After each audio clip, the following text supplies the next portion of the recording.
So I think it's important to start with PRIMA since it's a massive partnership. It's good that we keep our time. PRIMA stands for Partnership for Research and Innovation in the Mediterranean Area. A brief history, I think it can be interest. PRIMA, it's made by different partner countries with the principle of equal footing basis, which is so for co-ownership, co-management, and co-funding of the calls, and with the participation of the European Commission.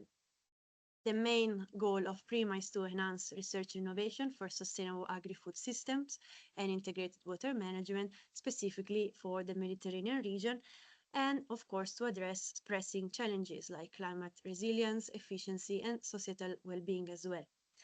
PRIMA started back then in 2018 under Horizon 2020, and as you may know, it has an implementation structure, what we will call a PRIMA Secretariat, based in Barcelona. And very importantly, there was a recent very good news that the extension of PRIMA's active operation was approved by the Commission until 2027. So basically PRIMA will be finishing as of this current framework program under Horizon Europe.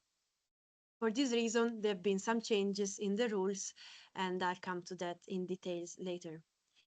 Also, thanks to this acceptance of the continuation of PRIMA, PRIMA is now listed under the framework program Pillar 2 and under the Cluster 6, which is the one for food, bioeconomy, natural resources, agriculture, environment.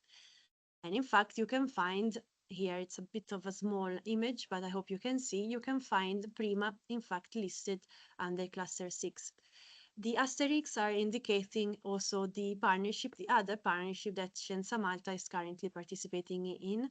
And as you can see, then there are many others that unfortunately we didn't tackle yet. PRIMA, as I mentioned, is composed by different participating states, participating countries. Recently we had the addition of Bulgaria. So now we have 20 PRIMA participating states divided among 12 EU member states, 3 associated countries, and 5 third countries non-associated with EU.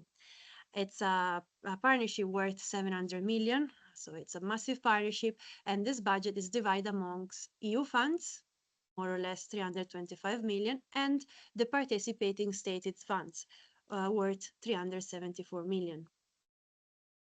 The thematic areas remained unchanged. I think you might already have seen them extensively. The farming systems, which is focusing on the adaptation of agriculture to climate change, sustainability and productive of the agroecosystem, preventing diseases, and of course, the well-being and the social well-being is very important. So developing farming system income, work opportunities, and so on.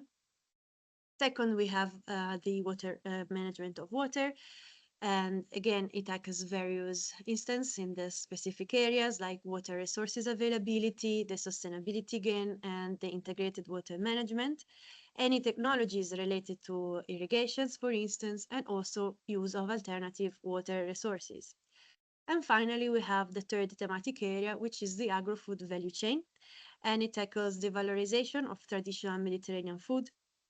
It's also very important, the food safety for the local supply, innovation as well in the sector, and the impact of the other dietary shifts and sustainable diets for the Mediterranean population and the industry. It's very important that also PRIMA has added, let's say, an horizontal with a mainstream to all the thematic areas. Basically, in your proposal, you always have to take in consideration the relationship between water, energy, and the food ecosystem, which is very important to PRIMA. All the details of the thematic areas, and then we'll see later of the topics, can be found on the annual work plan of PRIMA. And we're also well explained through the info session, but we also show you where you can find the recording of the PRIMA info session, which I believe it was very, very important. As I mentioned, PRIMA is a massive partnership, also because it's divided in different sections. And here I'm trying to explain better how they are organized. So we start with section 1. Section 1 of PRIMA, of course, launches transnational calls, and today we're going to see them. And it is managed and published and evaluated by the PRIMA Secretariat. The one I mentioned is based in Barcelona. and the projects are funded purely by Horizon Europe funds, so by the Commission.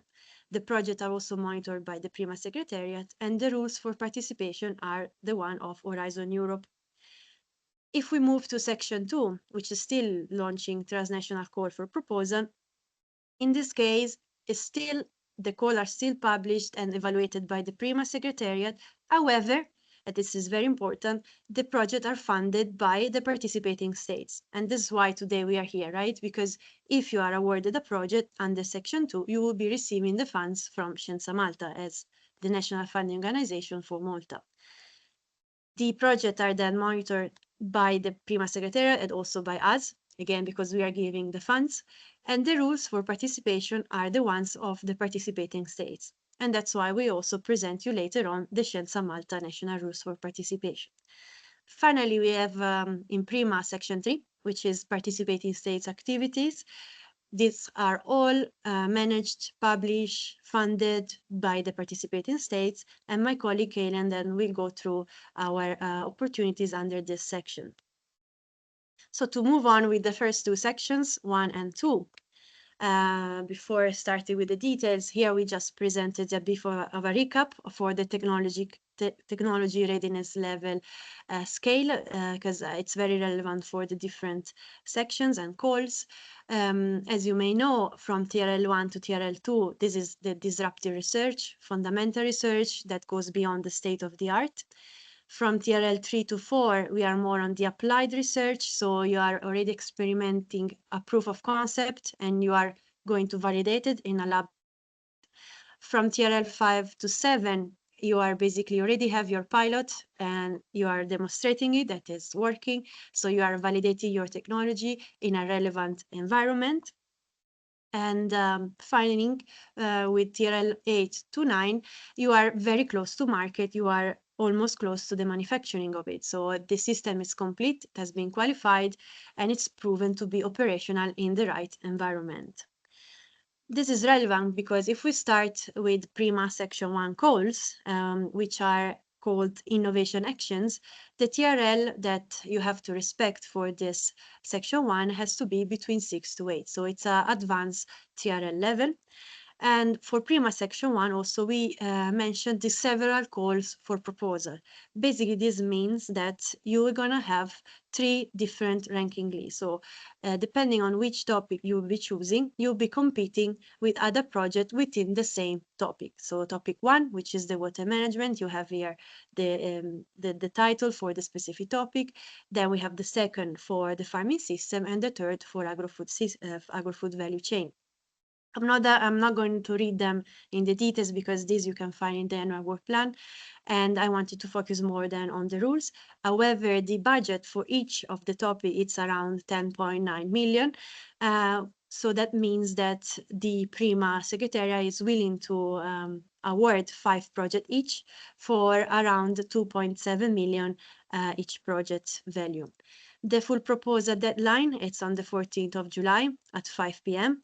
And here we come to the how you will be submitting the proposal and so on. But what is very important to notice is that for the first time this year, the PRIMA calls are managed as a one-stage call, which is very different from what has been used to do in the past. For PRIMA Section 1, there are, of course, eligibility conditions, and the most important is how the consortium has to be done. Basically, you have to have at least 4 independent legal entities from at least 3 different countries established in a PRIMA participating states. Amongst these 4 legal entities, one has to be established in an EU member state or associated country, and at least 2, and this is very important, at least 2 legal entities has to be established in a Mediterranean partner country, MPC. These are also listed here for clarity. The Mediterranean partner countries are Algeria, Egypt, Jordan, Israel, Lebanon, Morocco, Tunisia, and Turkey. This year, they also include a new novelty to the PRIMA Section 1 call, that is basically amongst these 4 independent legal entities, at least one has to be a small or medium-sized enterprise. This is only, of course, the minimum requirement. You can have more than 4 legal entities in your consortium. However, one of the legal entities has to act as project coordinator, so this entity will be responsible to submit the full proposal online. And as what we saw before, by the 15th of July, the project coordinator has to submit the proposal, the full proposal, through the PRIMA Secretariat online system. And you don't have to submit anything to Scienza Malta because in this case, it's only EU funds, so no national application form for PRIMA Section 1. I repeat that it's very important that you check the topic specificity for each of the area that you are interested in to check any eligibility conditions that we might have missed today. And for this, you can find the Annual Work Plan 2025, and we'll be sharing with you the links and, of course, this presentation following today's info session. Moving on to section 2 calls.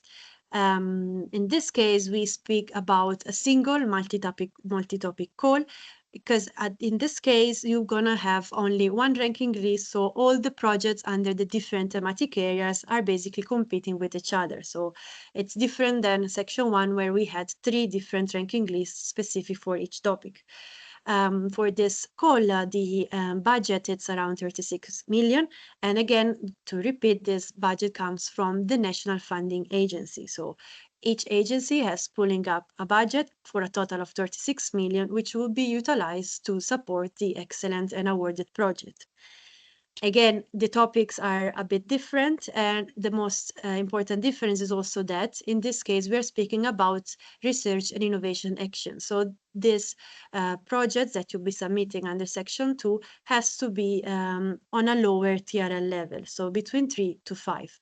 Also, the projects are smaller. In this case, we are expecting a budget per project of around 1.5 million. This 1.5 million, again, it's a combination of the funds that each partner will receive from the respective funding agency. The section 2 calls are also managed on a one-stage process. And also what is very important to notice is that the full proposal deadline is a week earlier than PRIMA section 1. So it will be on the 8th of July at 5 p.m. as well. Regarding the eligibility conditions, again, each partner has to check the national regulations and has to follow each country's regulations. So in your case, you will need to abide to the Scienza Malta national rules. And also Malta-based entities, of course, in our case, are eligible to apply for up to 500,000 euro per project. And usually the duration of the project is 36 months. You can also have a local consortium, so more than one Malta-based entity participating in your project. However, you cannot exceed the 500,000 euro allocated per project. The consortium composition, it's similar to PRIMA section 1, so you still need to have 4 independent legal entities from at least 3 different countries. One has to be established in a EU member state or associated country, and 2 established in at least one Mediterranean partner country. In this case, for PRIMA section 1, there is not the requirement of having at least one SME, so it might be seen a bit easier for you to participate in this call, but of course you have to see the interest there and the topics. Similar to section 1, you need to have a project coordinator, of course, which is still responsible to submit the full proposal online to the PRIMA Secretariat. While in your case, then you need to submit the national application form to Scienza Malta, but we'll come to that as well a bit later on. Finally, I also remember for this section to check the topic specificity for the different areas and the topic that you'll be choosing. The proposal submission also has been slightly changed because now the template has been revised to accommodate Horizon Europe regulations. So here it's a bit of a brief of what you will be seeing once you are filling in your proposal and submitted it. Part 1 is the administrative and financial data that PRIMA still requires. This needs to be filling directly on the ESS, which is basically the online system for PRIMA. And it has to be uploaded by using the template, which again has been changed. So make sure that you are downloading the right templates for these year calls. Part 2 is the actual technical description, let's say the scientific part of your proposal, and it has a very, very important page limit of 45 pages. If you exceed these pages, the system will reject your project automatically. So it's very important you take into consideration the page limit. Since it's a full proposal stage, already by July, you are requested to submit a budget, and you're gonna have to submit a full stage budget via an Excel template that is provided by the PRIMA Secretariat. For PRIMA Section 2, you're going to have also the budget to be submitted to Scienza Malta, and we come to that as well. In fact, our budget would be for the national administrative forms to be submitted to us as the National Funding Agency for Malta. The evaluation criteria for both sections are divided in three main areas: the excellence, impact, and quality and efficiency of the implementation.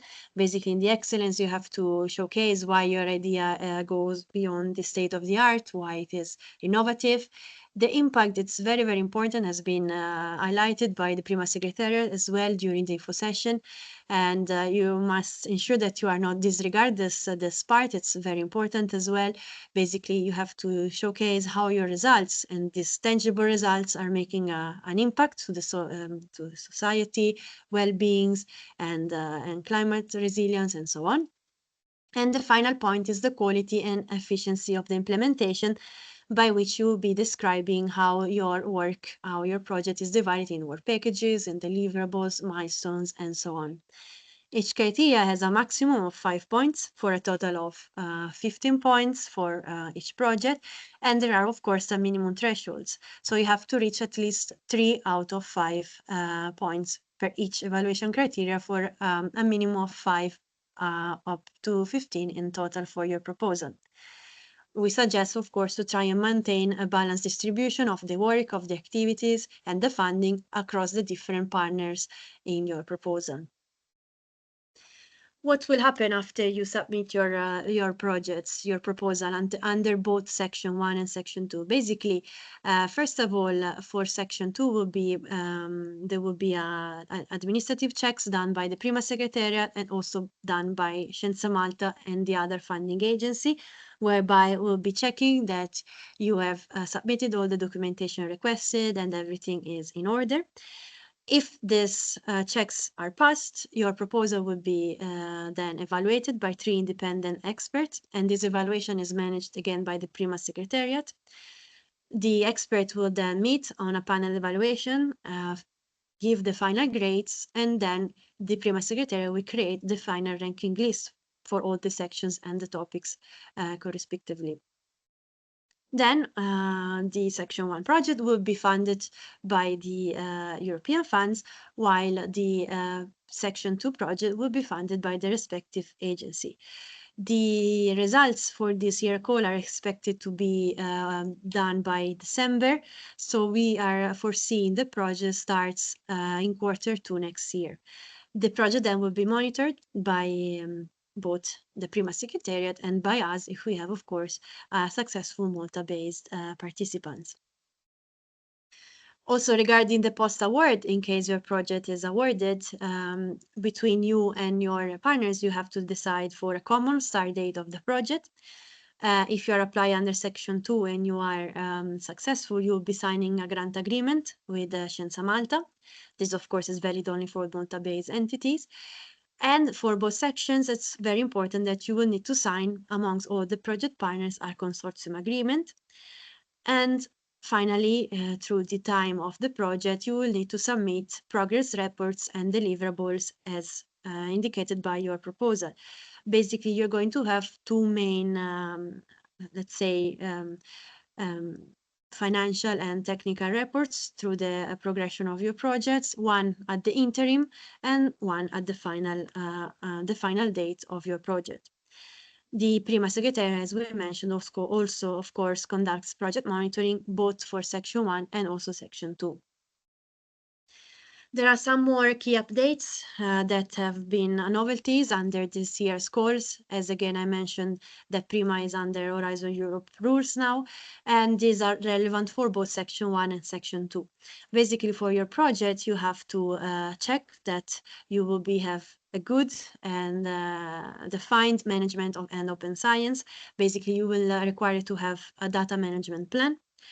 The ethics and security is also very important. You will be self-declare this during your application. It's in the part 1 of the proposal submission.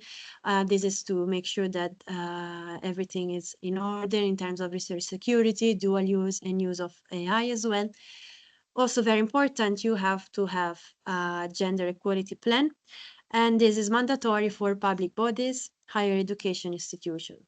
If you don't have it yet, there is no problem. You can self-declare at proposal stage that you're going to have it, and at grant agreement stage, you have to have it in place for your entity.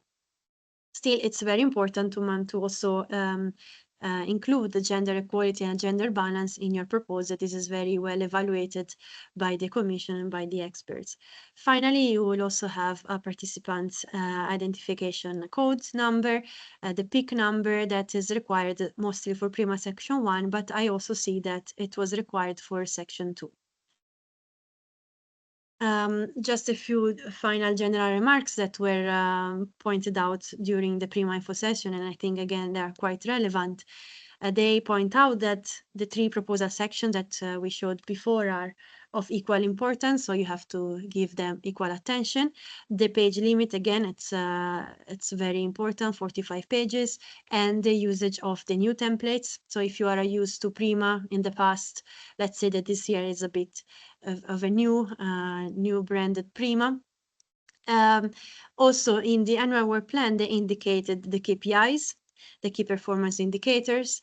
This has to be measurables. They need to be quantified activities, deliverables, and you have to address them carefully in your proposal. And there are some minimum requirements that is basically indicated in the annual work plan. You can use tools and diagram for presenting your project idea, of course, the interdisciplinarity of the partners, and most importantly, the presence of end users is very important, mostly for the impact section of your proposal. Cross-cutting, as I mentioned, the gender aspect, digitalization, capacity building are also very well welcomed. Novelty, of course, of your idea, of your solutions, and also the networking and synergies that you can include in your proposal. So if you had a previous project or other initiative and policy, you can link to this new submission to PRIMA. Okay, I hope you are still all with me. We are now moving on to a bit on national rules. So these are specific for Scienza Malta and if you are applying for Section 2 call. Under Section 2, all Malta registered entity that have an operating base in Malta are eligible. We cover most of them, so from limited liability company to partnership, NGOs, public entities, RKDOs, and so on. And based on the type of your entity, you will be eligible to apply under 2 different funding modalities. One is the non-economic entity. So if you are a public RKDO or a public entity, you can apply under non-state aid, and you can request up to 100% of funds. On the other end, if you are performing economic activities, you are an economic entities, you can choose to apply from the de minimis or the general block exemption regulation, in brief, the GBER regulation. For these 2, we have different aid intensity. For the de minimis, you can request up to 75% of the funds, and the remainder will be in cash, not in kind. And please note that for the de minimis, there is a capping of 300,000 euro over the 3 years. So if you have received any other de minimis aid from Scienza Malta or other funding agency, you need to be careful that you didn't exceed this value, the 300,000 euro, over the past 3 years. On the other end, for GBER, you can request up to 70% of funds, and the remainder again is not in kind, it's in cash. The GBER aid intensity basically is calculated over a flat rate of 25%. On this, we have a top up depending on your size, on the undertaking size. So if you represent a small entity, you can have a top up of 20%. If you are a medium, you have a top up of 10. If you are a large, there is no top up. And the last, let's say, very interesting top up that you are eligible under GBER is the effective collaboration and wide dissemination, which is automatically valid under PRIMA because you will be collaborating with other entities, other countries, and as a requirement under Horizon Europe, you will be still required to disseminate your results with open access, journals, and so on. So this ultimately comes to a 70% of requested funding under GBER. Scienza Malta covers different eligible costs. I think you might already be acquainted with this, but we go a bit into the details of each of them. For personnel costs, these are the same for all the different funding modalities, non-economic, de minimis, and GBER. There is a capping for project management up to 10% for the total project value, and it's very important that this project management is allocated and described within research tasks.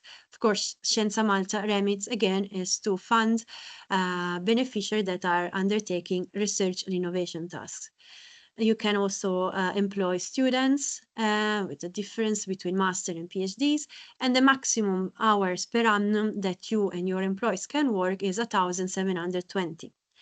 The early rates are specified in the national rules. Here there is a screenshot. It's very important you check the thresholds for the early rates for the different role in the project. If you have a management, a senior, technicians, and so on, please make sure that you are respecting the limits. In terms of equipment and consumables for the non-economic and de minimis funding modality, these are of course eligible. You can purchase and lease specialized equipment, and the research consumables should not exceed 30% of the project value. When it comes to GBER, this is a very important difference. In the GBER case, you have to indicate the depreciation costs for a specialized equipment you need to buy, and this has to be the correspective extent and period used for the project. This cost has to be verified by a certified public accountant. And again, the specialized equipment cost is only eligible if the lifetime of the equipment is equal to the lifetime of the project. Similar to the other two funding modality, the research consumables cannot exceed 30% of the project value. When it comes to travel and subsistence for non-economic and de minimis, these are eligible costs. Of course, there are some rules there: economy flights, public transport, per diems, up to 14 days in a row. The attendance usually for the meeting is up to 2 persons only, and also for the conference, it's up to 2 persons to attend over 6 months period. And when it comes to GBER, apologies. When it comes to GBER, the travel costs are not eligible. However, we'll see you have overhead, so other indirect costs that you can use as you deem fair. So you can use this cost to cover your travel. Subcontracting is also an eligible cost. For all the funding modalities, you are allowed to have a subcontracting up to 25% of the project value. This has to follow fair procurement and has to be discussed with us at application stage, because of course we would prefer that all the tasks are performed by the Maltese-based beneficiary. However, we understand if there is a very specific task that cannot be done in-house, you can subcontract it. When it comes to IP knowledge transfer activities are also eligible under all the funding modalities, and its costs for transfer of activities, patents, boards, license, and so on. Again, we will appreciate if you can discuss this cost with us at application stage. Finally, as I mentioned previously, we have overheads and other operating expenses. These now are covered at a flat rate of 20% over the direct eligible costs and are, of course, incurred directly as a result of your project. In the rules, you'll find also further information, but of course also ineligible costs. Here are some examples. So any costs related to loans, other costs that are recoverable through other funding mechanisms, repurchasing of the same equipment or liaising of other equipment from partners or subsidiaries, standard office equipment, and so on. These costs are not eligible, so please pay attention to this. Where you can find important reference documents. So first of all, in the PRIMA website, you can find under Research and Innovation, under reference documents, all the guidance provided by PRIMA Secretariat for Section 1 and Section 2.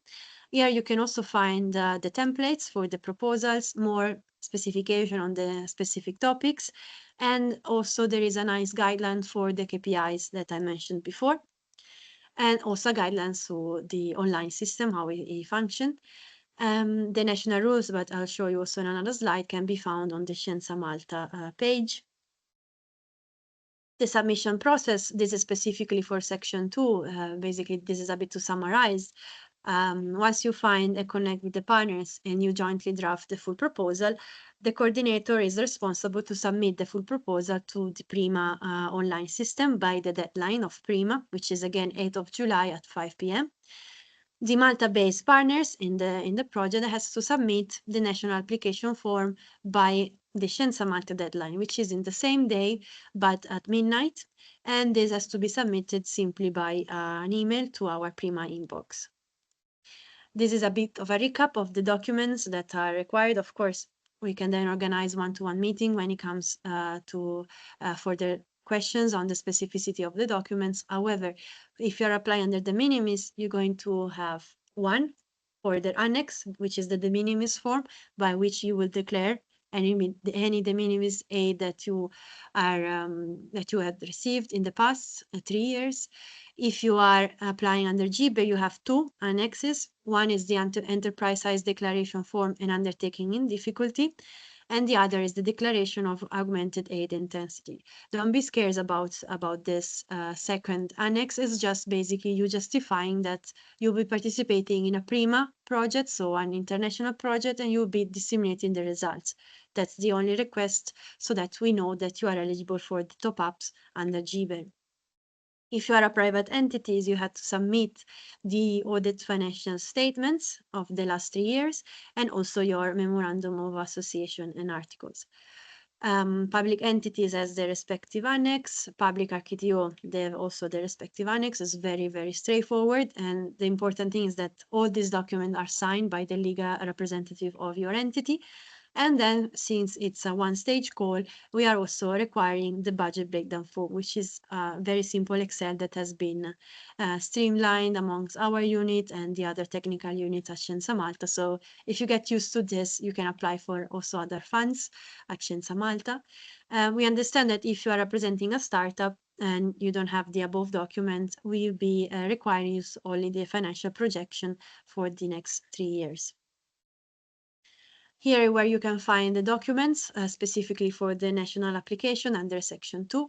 So if you go to Scienza Malta website under funding scheme and open funding scheme, you'll find the PRIMA page where you can download the national rules and the national application form. Further down, you have the resource page where you find all the annex I just presented in the previous slide.